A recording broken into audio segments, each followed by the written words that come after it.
A pleasure to be here and tell you about our most recent work on the biology of aging.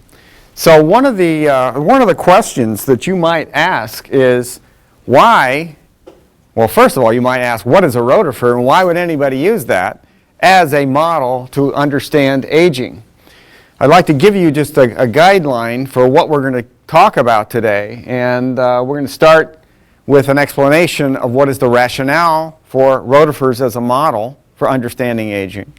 And then we'll tell you about some of our forays into trying to understand and develop interventions that are capable of extending lifespan. That's one of the holy grails of aging research, is what can we do to extend lifespan and especially to expand health span. So those are the holy grails that we were after, like other people in the field.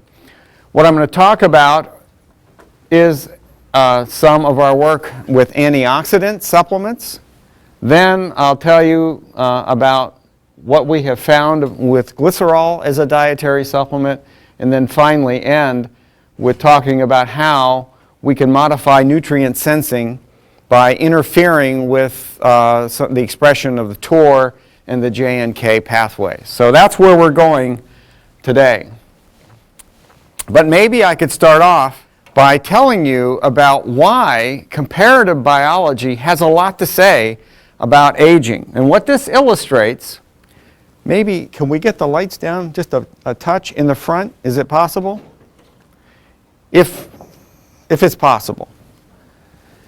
All right, but what this illustrates are animal lifespans. These are maximum lifespans that have been recorded. So there is roundworms, mainly nematodes, 58 days. There is the fruit fly, 109 days. There is the mouse, 4 years. So those are 3 model organisms, all on the low end of the scale. Obviously, one of the reasons they have been selected as model organisms is that they have short lifespans. So if you want to do manipulative experiments, this is what we try to do, then you want to have something with a short lifespan. And in fact, rotifers are not on this scale, but they would be over here somewhere because their lifespan is only about half of that of nematodes. So rotifers have the advantage of falling into this category of short-lived organisms, which allows you to go through lots of treatments, lots of repetitions before in a short period of time. All right, then if you go up here, you see all these various maximum lifespans all the way up here. Here's a bowhead whale, 211 years, and there's the record holder right there, a clam that lives 400 years. Now, clams are actually an interesting case because these are mollusks, and we have other examples of mollusks that are bivalves that only live maybe 4 years. So within a group, we have these dramatically different lifespans. And one of the obvious questions is, what is it? What about the genetic program? What about the environment that allows these organisms to live these varied lifespans? So we would be foolish if we didn't capitalize on this biology, which has evolved over millions of years, even hundreds of millions of years, to lead to this variety and diversity in lifespan to try to understand the process of aging. So that's kind of the rationale of why we're interested in these different organisms, and eventually to relate all of this to human aging and lifespan. So that's the rationale for the comparative approach. Now, I didn't actually mention Hydra here, but Hydra is out here as a special case because Hydra, as far as we know so far, doesn't have any senescence at all. Now, how they do that, we haven't any idea yet. And people are actively investigating this. But Hydra is a very fascinating organism, and again has another kind of lifespan or lack of senescence that merits deep investigation. All right, also, in the beginning, we should talk about what are the hallmarks of aging. So what is it in this process of aging that we're really talking about? Well, first of all, it's very complicated. Second, lots of features here, from genomic instability to telomere attrition to deregulated nutrient sensing, and then all of these various factors are pieces of the puzzle in aging. What we are trying to do is to put all these together in some coherent framework that allows us to understand the biology of these things. We haven't gotten there yet, but we have made progress. We're well on our way. We're a lot further down the road than we were 10 years ago, and with the application of molecular and genomic techniques, we're making a lot of progress. All right, so the question is, why should we use rotifers to investigate aging biology? First of all, this is a rotifer. It's an animal. It is one of 35 animal phyla. Rotifera is one of 35 animal phyla. It's small. It's aquatic. This particular one is called a Brachionis, and it is an herbivore.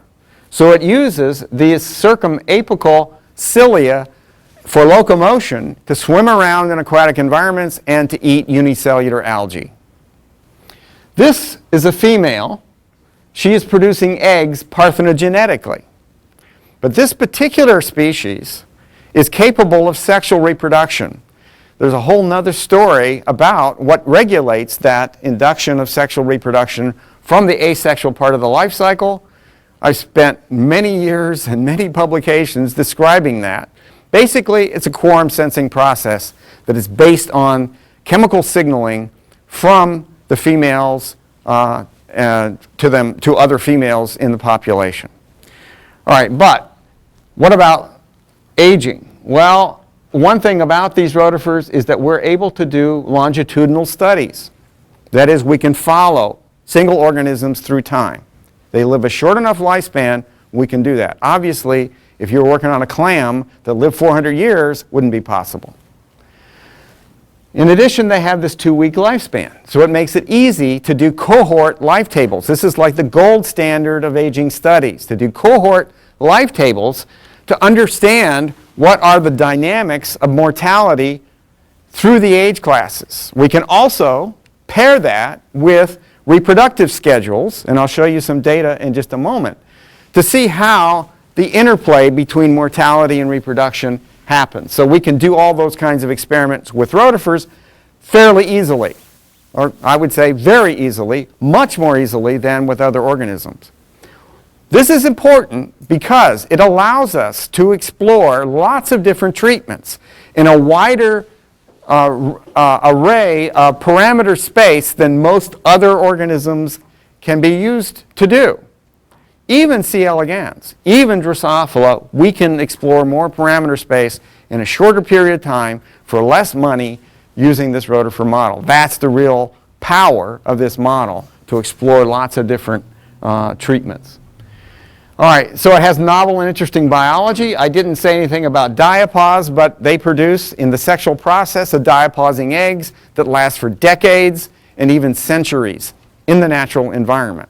So they're short-lived organisms. When the environment goes bad, they go into diapause, those eggs fall to the bottom, and they remain there for decades.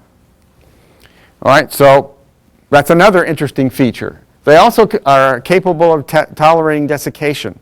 They can be completely dried out and then be rehydrated and hatch out into females. And then there's this sexual reproduction that I mentioned. So they have this asexual sexual reproduction, and how the interplay of that affects lifespan is interesting. Another feature is their Locotrocozoans. I'm going to show you those, that phylogeny in the next slide.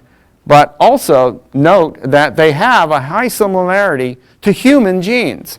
So if you think about Caenorhabditis, nematodes, and Drosophila, these actually don't have such high similarity to human genes because there's been extensive gene loss in these models. It's not so widely appreciated, but their similarity to humans, even though they're animals, is limited. It's not true with rotifers and not true in general with the Locotrocozoans. All right, so here's what the Locotrocozoans are. So if you remember back from intro biology, sorry to dredge that up for you, but here it is. These are bilaterians. So animals, one of the major superclades of animals is bilaterian. So we have animals which are bilaterally symmetrical and other ones which are radially symmetrical. These are the bilaterians. All right, these then are separated into two groups, the protostomes and deuterostomes. The deuterostomes you're probably familiar with. These are the chordates and echinoderms. Here they are. And the protostomes then are divided into two groups, the ecdysozoa and the Locotrocozoa. There's that term. The ecdysozoa includes nematodes and Drosophila. Interesting. The Locotrocozoa are relatively unexplored in most of their biology, in general, and including the biology of aging. Yet, the members of this group, there are the mollusks, so the clams are here. There are the platyhelminthes. Here, these are very interesting because of their prodigious powers of regeneration. So people are really interested in how they are able to regenerate, and that has become an important model. They're the annelids, and they're the bryozoans, and they're the rotifers. Now, the only group in the Locotrocozoans which you can do manipulative life tables on easily is the rotifers. So they are, in my mind, in my argument, that they are the premier model for life table-like experiments in the Locotrocozoa, and we would be foolish not to investigate this important superclade for understanding the biology of aging in that group. All right, so what is the framework which we're working and trying to understand aging? So at the molecular level, we understand a number of the important features of aging. So, for example, we know that healthy mitochondria are a critical component in cells for extending health span. That damage happens from basic metabolism, and that damage leads to damaged mitochondria. Damaged mitochondria then leads to the production of ROS, these are reactive oxygen species, which then can lead to DNA damage. So one of the causes of aging, one of the hypotheses of aging, is this oxidative damage hypothesis.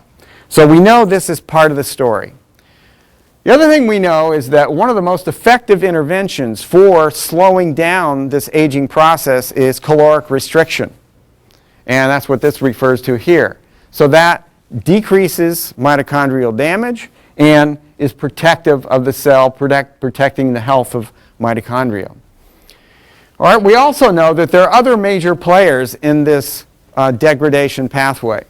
For example, TOR is a gene. So this is target of rapamycin. I'm going to say more about this later in the talk, but this is a nutrient sensing pathway. Very important pathway that has been identified in a number of organisms from yeast to mammals that plays a role in regulating the rate of aging.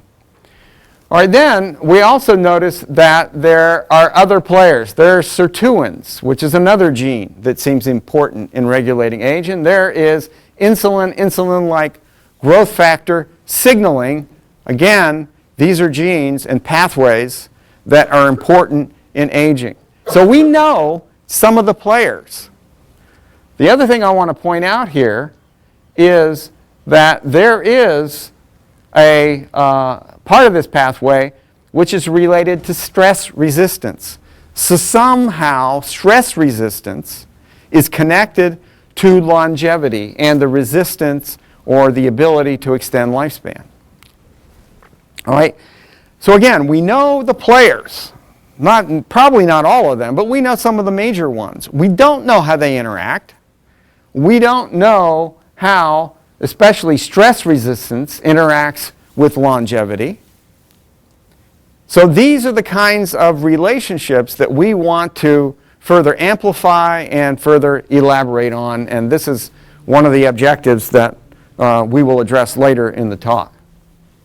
All right, so what does the rotifer life cycle look like? This is the basic life cycle. No treatments here. This is just the way it unfolds under normal circumstances. So what you see here is a plot, proportions surviving on this y-axis. That's the red. That survivorship curve looks a lot like a lot of other animals, including human survivorship curve. In addition, we have plotting on this y-axis offspring for female, that's the blue. So we notice that the lifespan is divided into 3 sections. A juvenile section, which is pre-reproductive. So the animals are born, they mature over a couple of days period, and then they start to reproduce. This reproduction is asexual, or parthenogenetic. They produce lots of offspring very quickly, and then they kind of fade away. And then they become post-reproductive about day 13 or so. So there's a reproductive phase, and then there's a post-reproductive phase. So maybe it's a little surprising in a small animal like this that has such a strong emphasis on early reproduction has any post-reproductive phase at all. But there, in fact, is a post-reproductive phase. In terms of fitness to the animal, what happens out here doesn't really matter. I mean, all the fitness has happened here. So the intensity of selection and its ability to operate on the life cycle is very relaxed in the older age classes. All right, but this is a life cycle which is adapted for rapid reproduction. This is a life cycle that illustrates how the interplay between reproduction and survival operates. All right, now, even though rotifers are small, you can tell what their age is by looking at them. In other words, they have aging phenotypes. So how do you do that? Well, there is a rotifer that's born. This is 100 micrometers here. So this animal is about 250 micrometers when it's born. This is an asexual female. Quickly, she starts producing eggs. Those eggs are carried by the female until they mature, and then they hatch into more rotifers and they swim off. There's no maternal care. All right, then, as she progresses through these reproductive stages, she produces more and more eggs. These eggs hatch. Over that reproductive period, she'll produce about 25 offspring. All right, and then she essentially exhausts her ability to produce more eggs. Now, that exhaustion is probably an exhaustion of the number of oocytes that she has. She's born with all the oocytes she has, and she produces them all, and then that's it. And or there may be a limitation on how much yolk she can produce, because these eggs are very small inside the body, but there is a yolk gland in there that fills them, and it makes them grow and expand a lot as they then get extruded outside the female. So that yolk gland may also limit how many eggs she can produce. So that then leads to this post-reproductive period. And the other thing you notice is the females kind of get more pear-shaped here from this age here. You also notice that this structure here, this is a foot. This structure becomes more prominent. They start, this foot is normally held up against the body. It only comes out occasionally. As they get older and older, they start to drag the foot. If they really start to drag the foot, it kind of goes back almost at a 90-degree angle, and then when they die, it's straight back. So we can tell by the shape of the animal, the position of the foot. Certainly the eggs are a prominent indication of where they are in the life cycle as well. Now I'm going to show you later a video that illustrates the swimming behavior. So you can also tell from the swimming behavior about what age they are. All right, so the question that I originally posed is what interventions slow aging and extend lifespan? And there are a lot. I'm only going to talk about the ones that are more related to diet here, but you should know that there are other things, and these are under active investigations as well.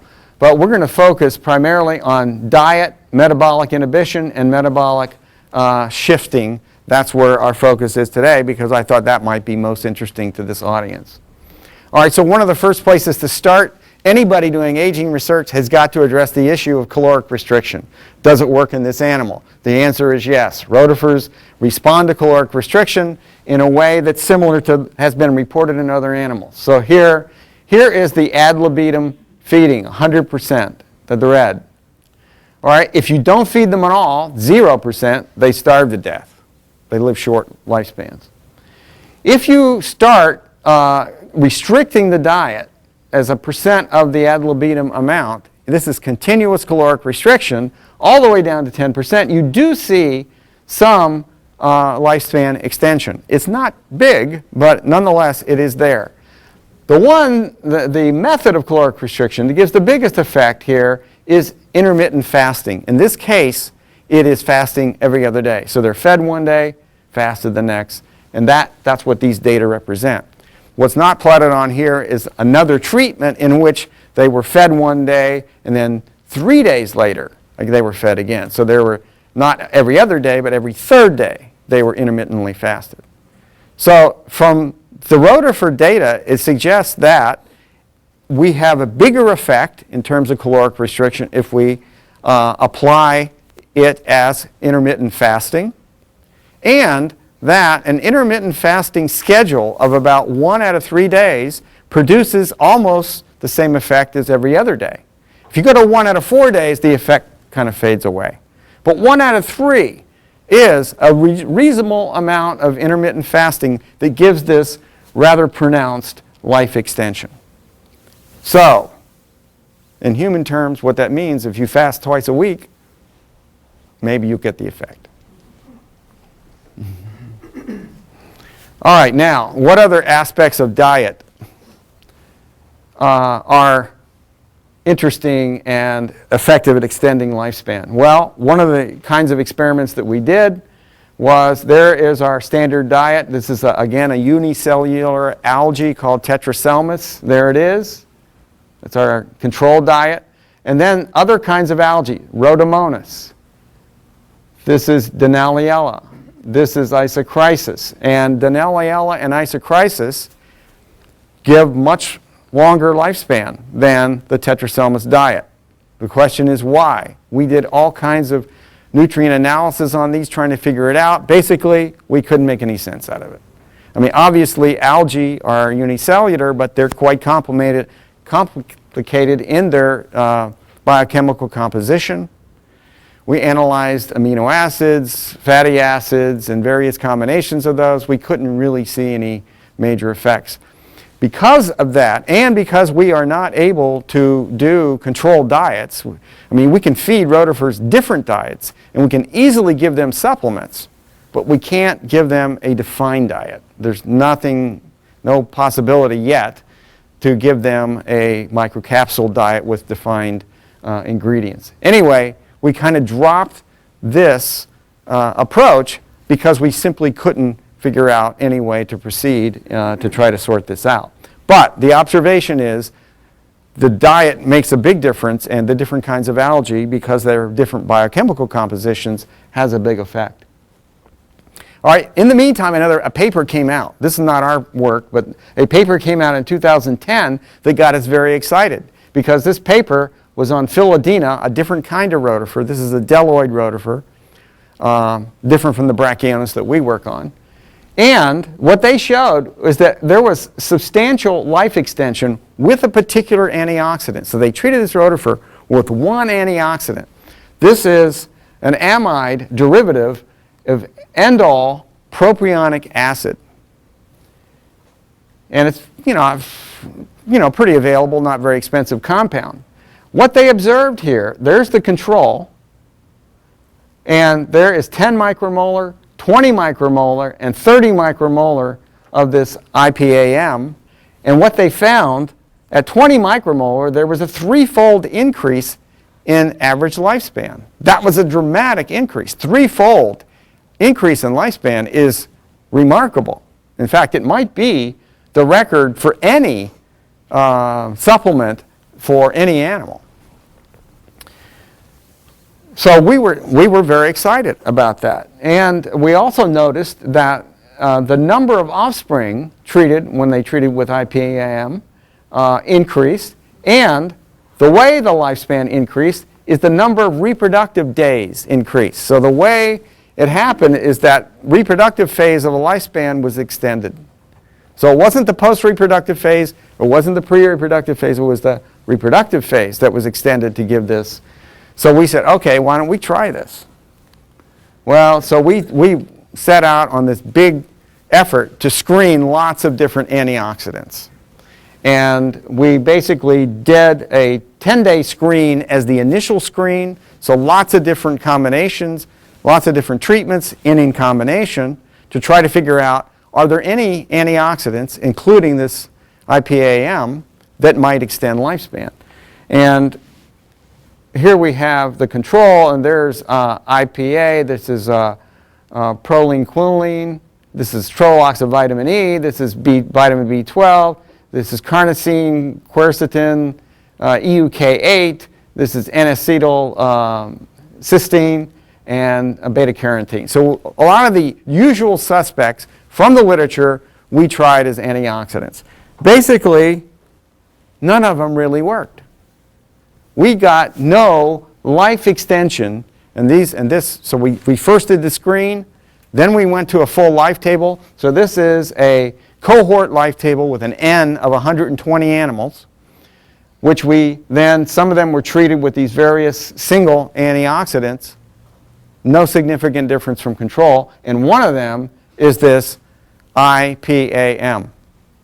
So whatever happened in Phyllodenna is not happening in Brachionis. It's not a general effect. That was disappointing.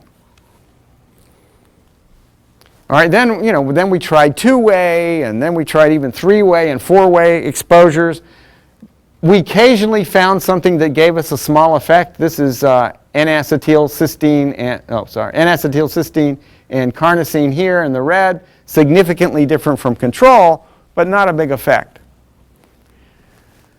All right, then again, all these other different trials, and each one of these, of course, is an independent experiment and just gives you a feeling for the magnitude of the number of experiments you can do in a relatively short period of time with rotifers to screen all these.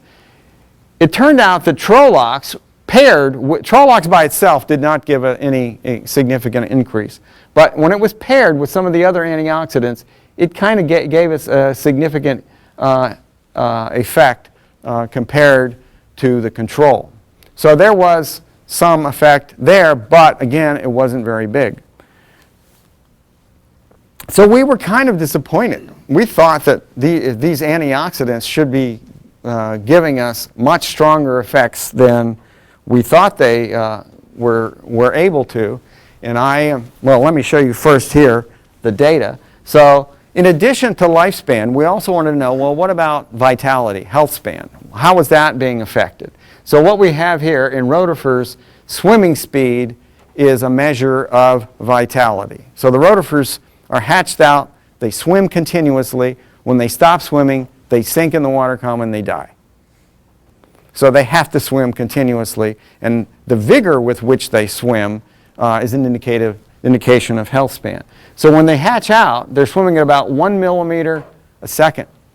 Then they go and mature, and they're swimming at about 2.5 millimeters a second. So at this time, they're swimming about 4 body lengths a second, and they max out at about 5 body lengths a second. Well, the fast human sprinters can run at about 5 body lengths a second. So, that depending on your perspective, that may or may not be pretty fast. But for a small animal, it's moving along at 5 body lengths a second. It's pretty fast. All right, then after the peak, and this is happening about day 5, and this is like the peak of reproduction, it declines. And they just decline like that. Now, let me show you what this looks like in a video, if I can get this video to play. All right, so they're the juveniles. And you see they swim with a fairly directed motion. And then, when the females start to produce eggs, they're actually swimming a little faster. They're feeding more, so all of it's related to feeding. They're feeding more and swimming a little faster because of the nutritional requirements. Then they go post-reproductive.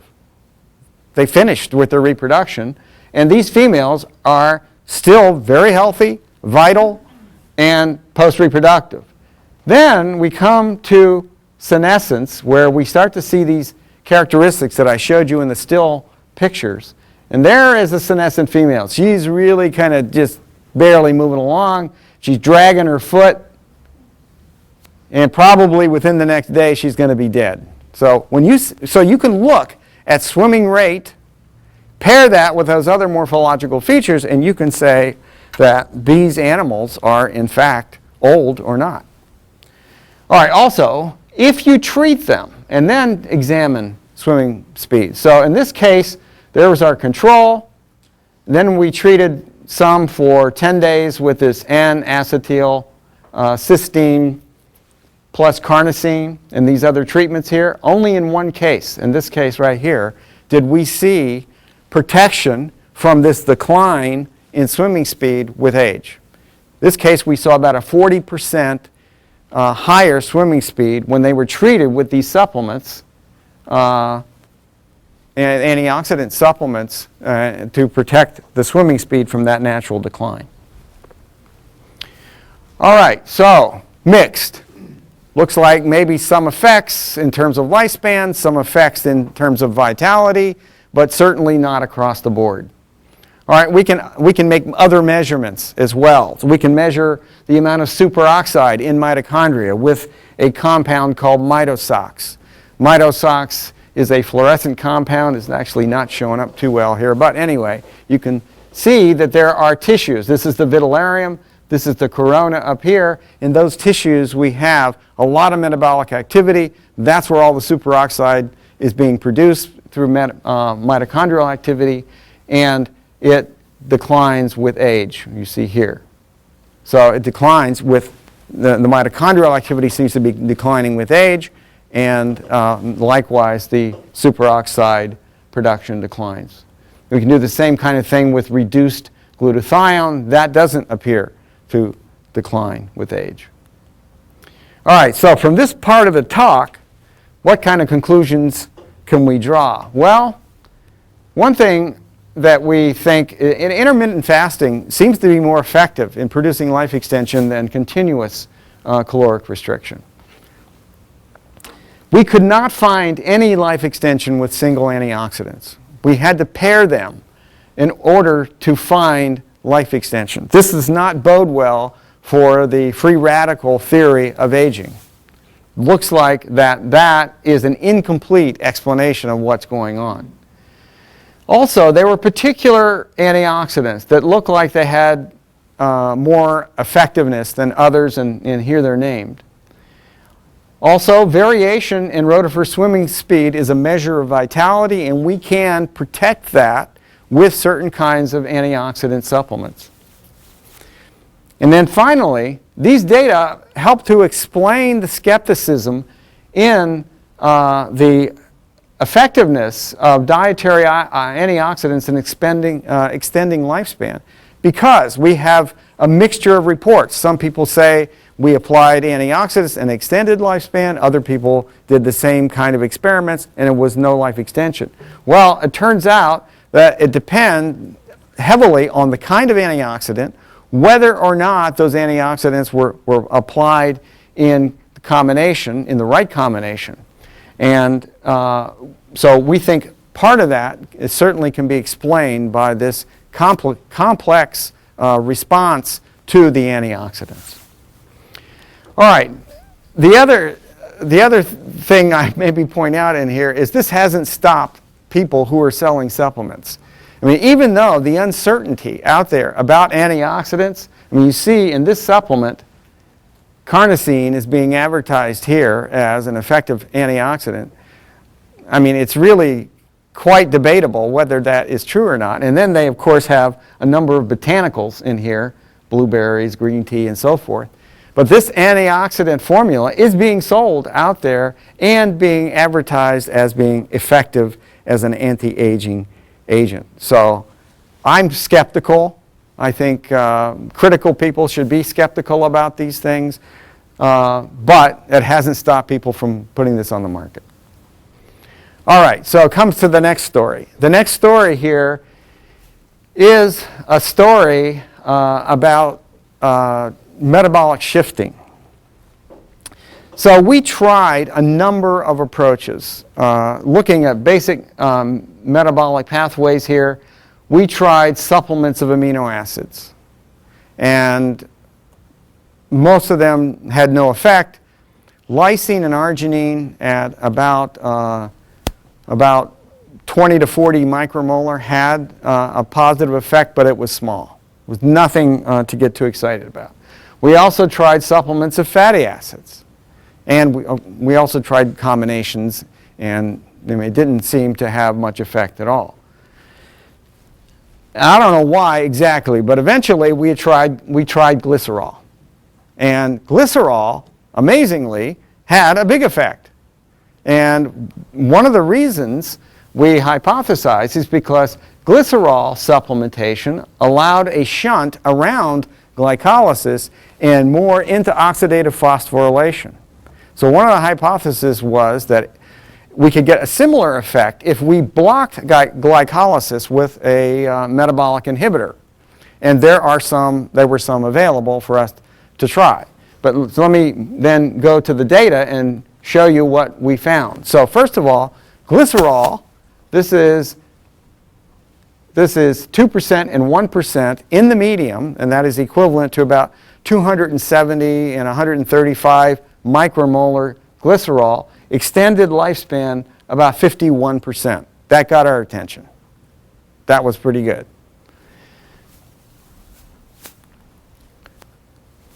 So we wanted to kind of probe this in further ways, or a different way than just doing a straight life table experiment. So we developed this stressor challenge type of experiment. This experiment is a little bit complicated, so let me walk you through it.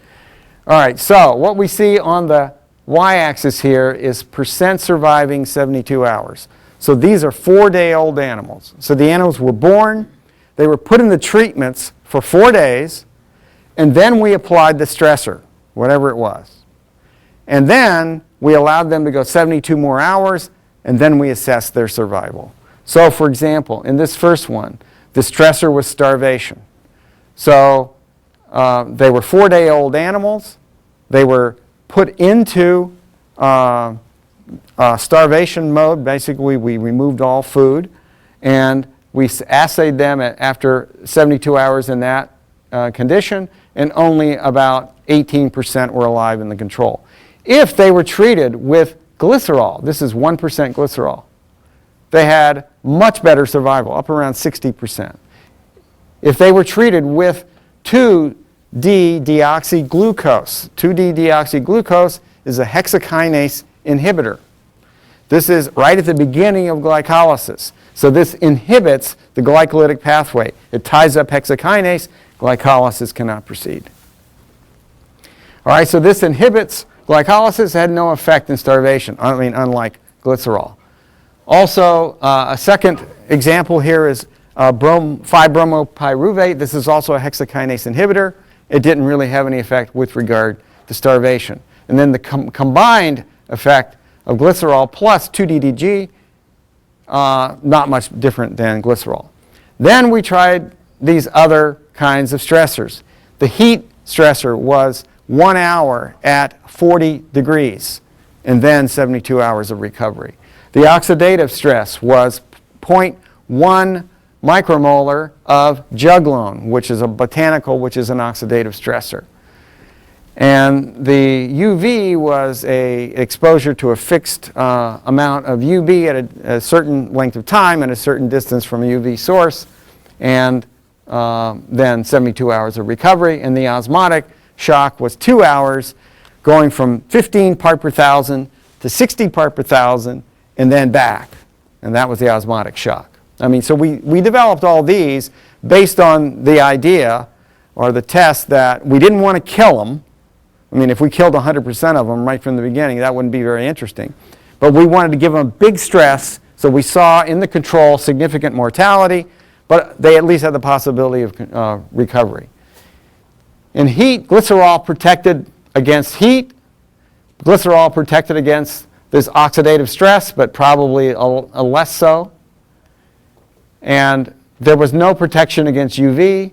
There was some protection against the osmotic stress. So these stressor challenges give us an idea of which pathways, which stress-resistant pathways are being affected by the glycerol. Some are, some aren't. And knowing which genes are in those pathways will give us some ideas of what to target with a different approach like RNAi. Okay, so one of the critical questions about glycerol is what is the effective dose? I mean, we are putting these treatments in the medium. We need to know what ends up in the tissues. And we could do that with glycerol by looking at a photometric test. So we know how much we put in the medium. We ask how much ended up in the rotifer tissues. And the interesting thing is, well, glycerol is present at about 45 mg per liter in normal rotifer biomass, homogenate. That's its baseline concentration. If we put them in 1%, they increase up to about 160. All right, so this means if you take baseline glycerol, whatever it is, and you increase it about 3 to 4-fold, then you're going to see the life extension effects. So this is a good guideline, actually, when these things get tested in other animals. So the idea, of course, is you test these things in these short-lived invertebrates, then you move to mice, then you move to whatever you think is next appropriate. All right, this will give a guideline of how much you need to increase glycerol to see the effect. You need about 3 or 4 times baseline glycerol dose in order to get that life extension effect in the rotifer. All right, so another kind of experiment that we did was to compare other 3-carbon compounds. There's glycerol, there's the life extension, there's the control. If you use glyceraldehyde, another 3-carbon compound, similar in structure but not exactly, no effect. In fact, it even may be a little toxic. So there's something special about glycerol.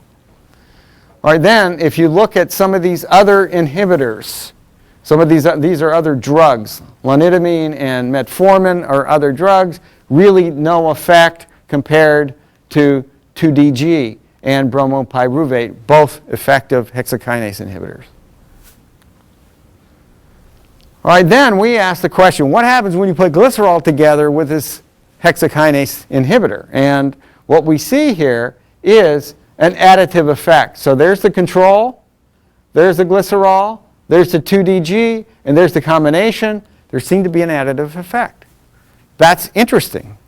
All right, the reason that's interesting is because 2-DG has been used as a drug, human drug, that is involved in tissue transplants. It suppresses the immune system. It also has been thought to be thought about being used as a life-extending treatment. Obviously, if it is used at a concentration which is suppressive of the immune system, it's not going to work. You can't do that and expect to get life extension in humans. But if you combine it with glycerol, you are able to reduce the dose of 2-DG.